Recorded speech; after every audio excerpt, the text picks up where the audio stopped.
और इस question paper में वो कह रहे हैं कि in this experiment you will investigate the motion of a swinging Bob and a wooden rod. Rod की लेंथ मेजर करवा रहे हैं सबसे पहले तो, और उसके सामने ज़ाहिर स्केल रखेंगे इस रॉड के सामने और लेंथ मेजर करेंगे। और आपको पता है कि मीटर रूल जो है वो सेंटीमीटर में 1 डेसिमल प्लेस तक रीडिंग देता है सेंटीमीटर में। In centimetre metre rule measures 1 decimal place, ठीक है, और जबकि मीटर्स में वो 3 डेसिमल प्लेसेस तक रीडिंग देगा। तो सेंटीमीटर में इन्होंने ठीक लिखा है, लेकिन जब आप उसको 100 से डिवाइड करेंगे तो आंसर जो है वो 3 डेसिमल प्लेसेस पे लेना चाहिए आपको। तो ये बात बड़ी इंपॉर्टेंट है कि जो इंस्ट्रूमेंट आपको प्रिसीजन दे रहा है सेंटीमीटर में वो 1 डेसिमल प्लेस की प्रिसीजन है, और मीटर्स में वो 3 डेसिमल प्लेसेस की प्रिसीजन होगी, ठीक है जी। अच्छा, उसके बाद इसके नेक्स्ट पार्ट में इन्होंने कहा है कि reduce the distance between the bottom of the split cork and the center of the bob by approximately 3 centimetre. यानी आपने रॉड को ऐसे हैंग करना है और फिर उसके बिल्कुल सामने आपने कॉर्क के साथ पेंडुलम हैंग करना है, और इन दोनों की हाइट इक्वल होनी चाहिए। उसके बाद पेंडुलम की जो हाइट है आपने रिड्यूस करनी है, यानी वो जो लेंथ ऑफ द रॉड थी वो अगर 0.560 मीटर थी तो आपने इसको 3 सेंटीमीटर से रिड्यूस करना है। तो मैं सेंटीमीटर में ही बात करूँगी कि अगर 56.0 सेंटीमीटर है तो 3 सेंटीमीटर रिड्यूस करेंगे तो ये 53 सेंटीमीटर आपका जो है ना न्यू लेंथ होनी चाहिए, जो कि अकॉर्डिंग टू द एक्सपेक्टेशन इन्होंने ठीक ली हुई है। और उसके बाद आपने x की वैल्यू मेजर करनी है, तो x जो है वो L-D है। तो वो जो लेंथ है आपकी 0.56 उसमें से आप माइनस करेंगे तो ये आपकी लेंथ मीटर में आ जाएगी। अच्छा, यहाँ पे स्पेसिफिकली उन्होंने मीटर का कहा है तो आपको मीटर में ही इसको रखना चाहिए।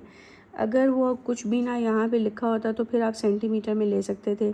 जैसा कि अभी अगर आपने टेबल बनाना हुआ तो टेबल में आप बेशक सेंटीमीटर में रीडिंग्स लें, दैट इज़ क्वाइट ओके। अच्छा, उसके बाद इन्होंने कहा कि आपने रॉड को और पेंडुलम को अपनी तरफ मूव करवाना है, ठीक है, और उसके बाद आपने इनको रिलीज़ कर देना है। और release the Bob and the rod at the same instant and watch the movement. The Bob and rod will swing backward and forward, becoming out of step. Eventually they will for a short time move together in step. एक time पे वो इकट्ठे move करेंगे। Repeat part 3 and count the number n of swings of the bob between releasing the bob and rod and when they are back in step। यानी पहले जब आपने release किया था तब वो इन सिंक्रोनाइज्ड थे उनकी मोशन, यानी वो इन स्टेप थे, लेकिन फिर ड्यूरिंग मोशन ही वो फ़ौरन आउट ऑफ स्टेप हो जाते हैं, और जब दोबारा बैक इन स्टेप आएंगे तब उसमें कितनी नंबर ऑफ ऑसिलेशंस आई हैं वो आपने काउंट करनी है। तो ये देखें जी, इन्होंने 1 ऑसिलेशन लिखी हुई है, जबकि ये मार्किंग स्कीम कह रही है कि 3 से 8 के दरमियान ये होनी चाहिए। इसका मतलब इन्होंने बहुत ही अजीब तरीके से एक परफॉर्मेंस की है प्रैक्टिकल की, जो कि इनसेन है। और मेरा ख्याल है कि हर स्टूडेंट को थोड़ा सा ना यहाँ पे केयरफुली रीडिंग्स लेनी चाहिए। इतनी कैजुअल और इतनी लापरवाही से रीडिंग लेंगे तो इसी किस्म के रिज़ल्ट्स आएंगे। उसके बाद इसमें डी पार्ट में कह रहे हैं कि आपने डिक्रीज़ करनी है डी की वैल्यू। मतलब वो जो डी की वैल्यू आपको 53.0 सेंटीमीटर थी, आपने उससे वैल्यू को डिक्रीज़ करना है। और वो कह रहे हैं कि डी की जो मिनिमम वैल्यू है वो या तो 40 हो या फिर 40 से बड़ी हो, यानी 40 से कम वाली आप डी की लेंथ ले ही नहीं सकते। और उसके बाद उन्होंने कहा है कि आपने फिर वही एन की वैल्यूज़ मालूम करनी है। उसमें मैं आपसे कहूँगी कि एन को कम से कम 2 दफ़ा करें, बल्कि जो पीछे भी क्वेश्चन है कि एन फाइंड आउट करना है तो उसको कम से कम 2 दफ़ा लेके फिर एवरेज करना चाहिए, वो बेटर ऑप्शन है। क्योंकि कभी कभार वो 1 मार्क में भी एवरेज करने को ना प्रेफर कर रहे होते हैं, तो you never know marking scheme क्या कहे। और आप इनका टेबल देखें कि इतनी ज़्यादा कटिंग हुई हुई है, तो ये बिल्कुल भी अच्छा नहीं समझा जाएगा। इससे ये साफ पता चलेगा कि आपने रीडिंग्स चेंज की हैं। चीटिंग की ना वो आती है, इम्प्रेशन आता है। तो मैं सजेस्ट करूँगी कि बहुत नीट टेबल बनाएं आप लोग। हल्के हाथ से लेड पेंसिल से बनाएं टेबल, ताकि अगर कोई रीडिंग आपकी गलत हो भी जाती है, आप रिपीट करना चाहते हैं या कुछ भी चेंज करना चाहते हैं अपनी रीडिंग, तो आप एटलीस्ट उसको अरेज करें तो इम्प्रेशन ना रहे पीछे के इसने रीडिंग अरेज की है। और फाइनली आपके पास टाइम हो तो आप उसको फिर बॉल पॉइंट से लिख लें और पिछला जो भी है उसको ड्राई होने का थोड़ा सा वेट करें और फिर उसको अरेज करें। तो इस तरह का टेबल जो है ना बहुत ही मेसी और अजीब व गरीब सा, ये बिल्कुल भी मुझे मैं कहूँगी कि ये ठीक नहीं है। इसके ज़रूर एग्ज़ामिनर जो है ना वो मार्क्स डिडक्ट करेंगे कि ये इन्होंने रीडिंग बार बार चेंज की है। अच्छा, उसके बाद आ गया यहाँ पे फिर से उन्होंने टेबल में वैल्यूज़ में यहाँ पे कहा हुआ था कि 3 डेसिमल प्लेसेस पे इसकी रीडिंग होनी चाहिए, और x जो है वो आपका कैलकुलेटेड डाटा है, क्योंकि x की वैल्यू जो है वो L-D है। तो आपका जो कैलकुलेटेड डाटा है x वो आपके रॉ डाटा पे डिपेंडेंट है, और रॉ डाटा में अगर 3 सिग्निफिकेंट होंगे तो इसमें भी x में भी 3 सिग्निफिकेंट फिगर होने चाहिए।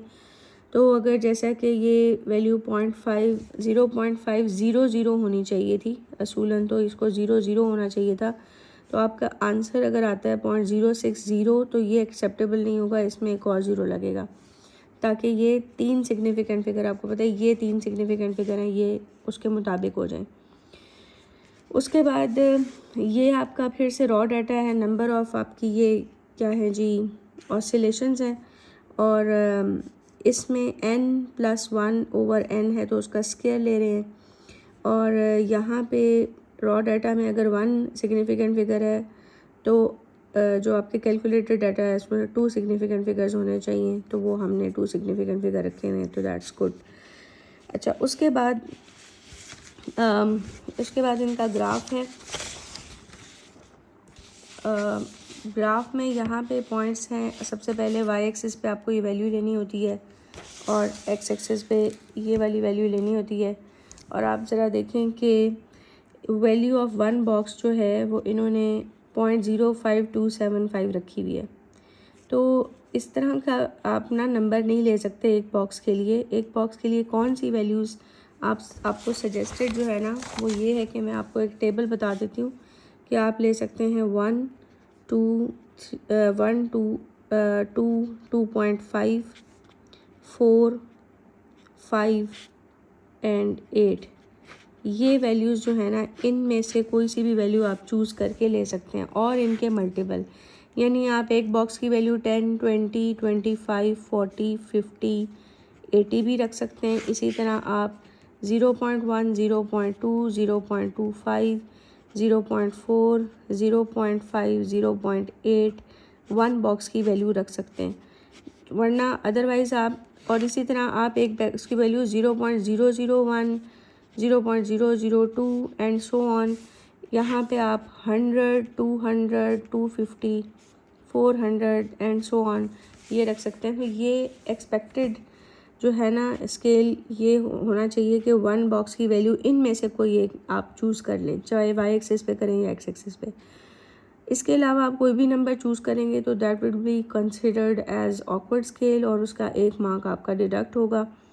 तो जैसा कि इन्होंने वो मेथड जो हम लोग करते होते हैं कि maximum value minus minimum value divided by number of boxes, उसमें वो जो भी एक बॉक्स की वैल्यू आई वो इन्होंने एज इट इज़ लिख दी। और अब जाहिर है प्लॉटिंग भी इनकी गलत होगी यकीनन, क्योंकि इस तरह का जब आप स्केल चूज़ करेंगे तो प्लॉटिंग तो आपकी बिल्कुल भी ठीक नहीं हो सकती।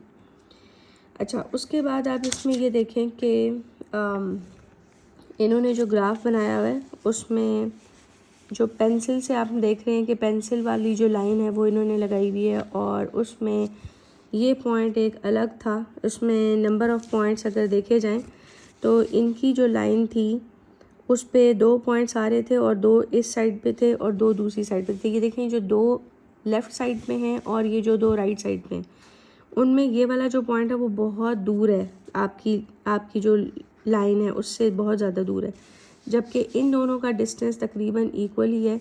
तो आपको चाहिए था कि आप इस पॉइंट को एनोमलस कह देते अगर, तो फिर ये देखें जो मैंने लाइन लगाई है रेड वाली वो इस तरह होती है। इसमें बैलेंस ऑफ पॉइंट्स भी मैंने रख लिया है, ठीक है, क्योंकि 2 पॉइंट्स एक साइड पे 2 दूसरी साइड पे और डिस्टेंस भी उनका बराबर है।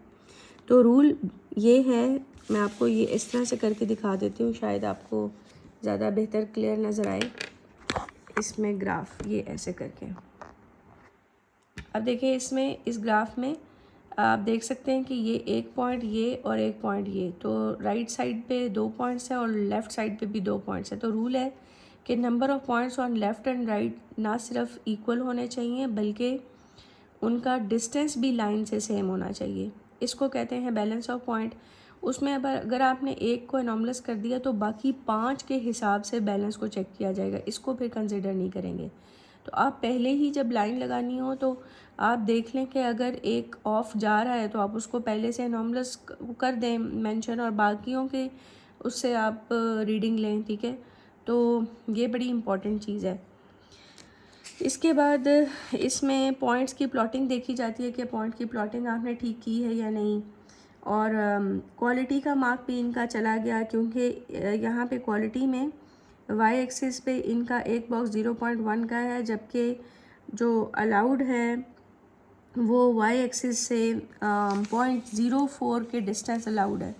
और आप देखेंगे इनकी जो लाइन से ये वाई एक्सिस से ये देखें कितना दूर है आपका पॉइंट। तो क्वालिटी का मार्क तो तब मिलना था जब 0.04 के डिस्टेंस पे होता है इनका जो है ना वाई एक्सिस के हिसाब से आपकी लाइन और पॉइंट की दूरी जो थी वो 0.04 तक होती तो इनको क्वालिटी का मार्क मिल जाता, लेकिन क्वालिटी का मार्क भी लूज़ किया।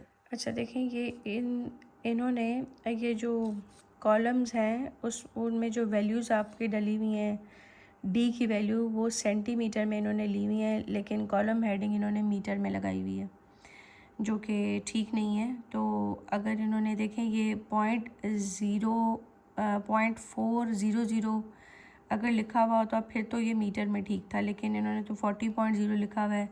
डेफिनेटली ये रीडिंग सेंटीमीटर की है, तो ये इन्होंने गलत कर दिया। तो जो कॉलम हेडिंग है वो आपकी वैल्यूज़ की जो भी यूनिट है उसके हिसाब से होनी चाहिए। ये ना हो कि यूनिट्स आपकी सेंटीमीटर वाली हैं और आप कॉलम हेडिंग मीटर की लगा दें। इसी तरह आप यहाँ पे देख सकते हैं कि इनका रॉ डाटा जो है वो 1 सिग्निफिकेंट फिगर पे है और कैलकुलेटेड डाटा 3 SF पे इन्होंने लिया हुआ है, जबकि आपको पता है कि रॉ डाटा के सिग्निफिकेंट फिगर के या इक्वल ले सकते हैं या 1 मोर देन दैट अलाउड होता है। तो ये 1.4 ले सकते थे, इन्होंने 3 सिग्निफिकेंट फिगर ले लिया, तो इसका 1 मार्क रिड्यूस हो गया आपका। और ये देखें एंड पे इन्होंने 4 लिया हुआ है, तो यहाँ पे इन्हें चाहिए था कि अगर ये 1 सिग्निफिकेंट फिगर है तो कैलकुलेटेड डाटा येस 1 सिग्निफिकेंट पे करेक्ट है, तो पर ये अगर 2 पे ले लेते तो ज़्यादा बेहतर था, क्योंकि उसकी वजह ये है कि जो आपकी जो वाई एक्सिस पे स्केल है वो वन बिग बॉक्स 0.25 का है, तो 1 स्मॉल बॉक्स जो है वो 0.025 का होगा। तो इसलिए यहाँ पे इसका मतलब है 3 DPs तक आप लोगों की प्लॉटिंग पॉसिबल है। तो इसमें फिर ये है कि अगर आपका रॉ डाटा 1 पे है तो आप कैलकुलेटेड डाटा मोर देन 1 ले लें, क्योंकि आपने उसको प्लॉट करना है वाई एक्सिस पे। तो बेटर होगा कि अगर रॉ डाटा 1 पे हो तो 2 SF पे आप प्लॉट कर लें, और अगर 2 पर हो तो आप 3 SF पे आप उसकी कैलकुलेटेड वैल्यू को ले लें, ताकि प्लॉटिंग ज़रा बेहतर हो जाए, ज़रा मोर जो है ना वो प्रिसाइज़ हो जाए। खैर यहाँ पे तो 4 और 4.0 में कोई फ़र्क नहीं पड़ना था, मैं वैसे आपको इन्फॉर्मेशन के लिए बता रही थी। यहाँ पर भी उन्होंने देखें ग्रेडियंट निकाला है और वाई इंटरसेप्ट की वैल्यू बग़ैर किसी वर्किंग के लिख दी है। हमें नहीं पता ये कहाँ से आई, कैसे आई, जबकि ग्रेडियंट की वर्किंग के बाद वाई इंटरसेप्ट को मस्ट आप फार्मूला लिखें, ग्रेडियंट की वैल्यू लगाएं और बाकायदा वर्कआउट उसको करके दिखाएं, वरना ये आपका मार्क नहीं मिलेगा आपको, क्योंकि उसमें उन्होंने कहा हुआ होता है कि आपने चेक करना है कि वाई और एक्स की वैल्यू जो उसने ली है वो ठीक है या नहीं। तो अगर आप पुट नहीं करेंगे, वैल्यू शो नहीं करेंगे वर्किंग, तो वाई और एक्स की वैल्यू एग्जामिनर चेक नहीं कर सकता। सो दैट्स वाई ये 1 मार्क रिड्यूस होगा। इसके बाद ये देखें सब स्टूडेंट्स ने ही, मैंने देखा कि जब उन्होंने ये जो लास्ट पार्ट होता है इसका, उसमें सब में वो कहते हैं कि अप्रोप्रिएट यूनिट्स दें, तो पता नहीं क्यों ये स्टूडेंट्स यूनिट देना क्यों नहीं पसंद करते और 1 मार्क यहाँ पे फजूल में लूज़ कर लेते हैं अपना। तो ये P जो है वो असल में आपका ग्रेडियंट है और Q वाई इंटरसेप्ट है। तो ग्रेडियंट की यूनिट क्या बननी थी, बहुत ही ईजी थी ये, कि ये अगर आपके देखें कि वाई एक्सिस पे वैल्यू n+1/n है तो इसकी तो कोई यूनिट ही नहीं है, लेकिन एक्स एक्सिस पे जो वैल्यू है वो सेंटीमीटर में है, तो इसकी यूनिट फिर y2 minus y1 over x2 minus x1। तो इसका मतलब है y2 माइनस y1 की तो कोई वैल्यू है ही नहीं, तो वो आ जानी थी सेंटीमीटर माइनस 1 आपकी यूनिट आनी थी, यानी कि ग्रेडियंट जो है वो y2 माइनस y1, यानी इसकी 9 यूनिट्स आ गई ऊपर, ठीक है, और नीचे आ गया x2 माइनस x1 और इसकी यूनिट आ गई सेंटीमीटर। तो ओवरऑल आपकी ग्रेडियंट की यूनिट सेंटीमीटर माइनस 1 बनी। और y इंटरसेप्ट की तो कोई यूनिट होगी ही नहीं, ठीक है, क्योंकि वो तो once again n plus 1 over n whole का स्क्वायर है, तो यूनिट लेस है, तो यहाँ पे कोई यूनिट नहीं आएगी, लेकिन ऊपर तो आनी चाहिए थी। ये देखें जी, ये एक और स्टूडेंट का ग्राफ है और ये देख रहे हैं कि आप उनका एनॉमलस पॉइंट उन्होंने मार्क किया हुआ है, लेकिन ये जो इन्होंने लाइन लगाई हुई है वंस अगेन उसका बैलेंस ऑफ पॉइंट्स नहीं है। 3 पॉइंट्स एक साइड पर हैं, एक दूसरी साइड पे है। तो मैं हैरान हो जाती हूँ कि बच्चे कैसे लाइन ऑफ बेस्ट फिट बग़ैर सोचे समझे लगा लेते हैं, कैसे वो लगा लेते हैं। एक पॉइंट इतना दूर है, ना उसको एनॉमलस मार्क किया, और वो समझ रहे हैं कि ये 2 पॉइंट और ये 3 पॉइंट इससे बैलेंस बन रहा है। पता नहीं कैसे उन्होंने सोच लिया। हालांकि अगर वो मार्किंग स्कीम एक दफ़ा भी पढ़ने की गलती कर लेते तो उन्हें पता चलता कि रूल ये कहता है कि पॉइंट्स को क्लोजेस्ट टू द लाइन होना चाहिए। तो ये देखें, पॉइंट को क्लोजेस्ट टू द लाइन करने के लिए आप इसको एनॉमलस डिक्लेयर कर दें, और बाकी 5 के हिसाब से ये देखें जो मैंने लाइन लगाई है वो हो जाएगी कि उसमें ये होगा कि एक पॉइंट इधर आ गया, ये रह गया, 2 पॉइंट्स लाइन पर आ गए आपके, और 2 इधर रह गए, अब एक इधर रह गया। तो फिर भी ये कुछ गुजारा है, और इससे बेहतर भी अगर प्लॉट हो सकती है जिसमें आप ऐसे लाइन लगाएं कि वो दरमियान में से गुजरे और 2 इधर रह जाएं, 2 इधर रह जाएं, तो वो इवन मोर बेटर होगी। तो इसका मतलब है ये मज़ीद इससे बेहतर भी लाइन लगाई जा सकती है। रूल यही है कि अगर एग्ज़ामिनर आपसे बेटर लाइन ना लगा सके तो तब आपको मार्क मिलेगा। अगर आपके लाइन से बेटर लाइन लगाई जा सकती है देन डेफिनेटली आपका मार्क चला जाएगा। और वो बहुत ही सिंपल है rule. Number of points on left hand side and right hand side should be equal and the distance from the line should be equal and all the points must be closest to the line. आपने कोशिश करनी है कि closest to the line हो। बेशक line पे एक भी पॉइंट ना आए, लेकिन क्लोजेस्ट टू द लाइन होना ज़रूरी है, क्योंकि आपकी लाइन ऑफ बेस्ट फिट असल में एवरेज है, ठीक है। तो आप उसकी रिक्वायरमेंट को पूरा करें। और ये देखें, इन्होंने भी ये जो बॉक्स है एक्स एक्सिस पे 1 बॉक्स की वैल्यू इन्होंने वही ऑकवर्ड स्केल लिया हुआ है, रॉन्ग वैल्यू ली हुई होगी, तो इनके जो है ना मार्क इसके कटेंगे, और इनकी ज़रूर प्लॉटिंग में भी एरर आया होगा इसी वजह से कि ज़ाहिर है जब आप ऑकवर्ड स्केल चूज़ करते हैं तो प्लॉटिंग का एरर भी आ जाता है। ये जी एक और स्टूडेंट हैं जिन्होंने ये देखें कि ये जो वैल्यूज़ हैं x2 और x1 की वैल्यूज़ आपको नज़र आ रही होंगी, 8 और 9.5 है। इतनी क्लोज वैल्यू है, तो ये ग्रेडियंट जो है वो आपकी लाइन की हाफ ऑफ द लेंथ से ज़्यादा कवर करना चाहिए, वो नहीं कवर कर रहा। मतलब अगर मैं आपको दिखाऊं इनका ग्राफ, और उस हिसाब से ये देखें, ये इन्होंने 9.5 और 8 के दरमियान लिया था, 9.5 और 8 के दरमियान। ये देखें इनका इतना सा ग्रेडियंट बना है, इतना सा, ये इतनी बड़ी लाइन है, तो ये तो हाफ से भी लेस है, जबकि रूल है कि हाफ से ज़्यादा को कवर करे। तो ये चीज़ भी जो है ना वो ठीक नहीं है। वाई पे देखें जी, इनकी एक्सपेंशन भी कम है। आप वाई पे देखें ग्राफ, ये यहाँ से लेकर यहाँ तक है, और मैं बॉक्सेस काउंट करूँ वाई एक्सिस पे तो आपके पॉइंट्स अप्रॉक्सीमेटली 1 2 3 4 5 बॉक्सेस, बल्कि 5 से भी लेस बॉक्सेस पे एक्सपेंडेड हैं वाई एक्सिस में। तो इसका मार्क आपका कटेगा कि आपने स्केल गलत चूज़ किया। वो स्केल आप मेरे मेथड से चूज़ करें, maximum minus minimum divide by number of boxes वाला मेथड। इनकी लाइन के जो पॉइंट्स हैं वो भी बैलेंस नहीं हैं। आप देखें यहाँ पे कि 3 पॉइंट्स इधर हैं, 2 इधर हैं, तो इससे बेटर लाइन लग सकती थी। ना ही इन्होंने एनॉमलस पॉइंट चूज़ किया, जो कि बहुत ऑफ जा रहा था। इन्हें चाहिए था कि इसको एनॉमलस चूज़ करते और उसके बाद इन 5 पॉइंट्स के ऊपर लेकर आप बैलेंस ऑफ पॉइंट्स बना लेते। That was quite easy. इन्होंने क्वालिटी का मार्क भी इसीलिए लूज़ किया कि अगर इसको एनॉमलस डिक्लेयर कर देते तो क्या था कि इसको फिर कंसिडर नहीं करना था एग्ज़ामिनर ने। अब देखें, इसको कंसिडर करें तो ये इतनी दूर है आपकी लाइन से कि ये क्वालिटी का मार्क जो है ना आपका लूज़ हो गया। और दूसरी बात ये कि इसमें ग्रेडियंट की चीज़ आ गई। और यहाँ पे एक और इन्होंने बहुत बड़ी मिस्टेक की है कि ये देखें, ये जो आपकी ये वैल्यू है, ये ऑब्वियसली ये वाई वैल्यू है, ये आपकी एक्स वैल्यू है।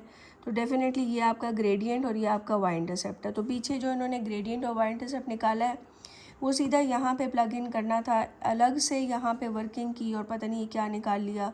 हालांकि जो पीछे आपका वाई इंटरसेप्ट निकला है वो वही यहाँ पर आना था और ना ही यूनिट लगाई इन्होंने। ये देखें जी, इन स्टूडेंट का भी यही इशू है कि रॉ डाटा में 3 सिग्निफिकेंट फिगर हैं। D is your raw data and x जो है वो कैलकुलेटेड डाटा है, because x is L minus D, यानी एल और डी दोनों ही आपके रॉ डाटा हैं। दोनों में 3 सिग्निफिकेंट फिगर बन रहे हैं और आंसर में इनका देखें 1 सिग्निफिकेंट फिगर बन रहा है।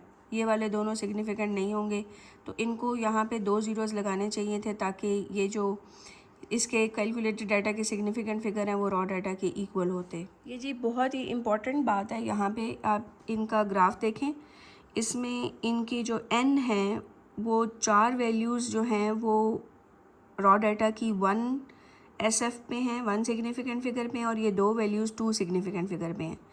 तो रूल के मुताबिक आप देखें कि अगर रॉ डाटा 1 सिग्निफिकेंट फिगर पे है तो कैलकुलेटेड को 1 या फिर एक ज़्यादा अलाउड था। ये इन्होंने 3 रख ली हैं, तो ये तो बिल्कुल गलत हो जाएगा। आप इस पे 2 SF रख सकते थे और इसके ऊपर 2 SF रख सकते थे या 3। तो अगर 3 रखे हैं तो ये बहुत अच्छा किया इन्होंने 3 रख के, क्योंकि जो आपकी प्लॉटिंग है उससे वो बेटर प्लॉटिंग होगी। यानी जब आप 3 सिग्निफिकेंट फिगर रखेंगे, क्योंकि आपका जो स्केल है उसमें 1 बॉक्स जो है वो नॉर्मली 2 DPs या 3 DPs तक आपको वो करवा सकता है, प्लॉटिंग करवा सकता है। तो आप याद रखें कि calculated data can be in 2, 3 और any of the significant figure, यानी ये ज़रूरी नहीं होता कि तमाम वैल्यूज़ जो हैं वो टेबल में same number of significant figure पे हों। अगर आपका रॉ डाटा 2 पे है तो आप उसको 3 पे कर लें ताकि प्लॉटिंग ज़्यादा बेहतर हो सके, और अगर आपका रॉ डाटा 1 पे है तो आप भी इसको 2 पे कर लें। तो ये बिल्कुल डेफिनेटली अलाउड है।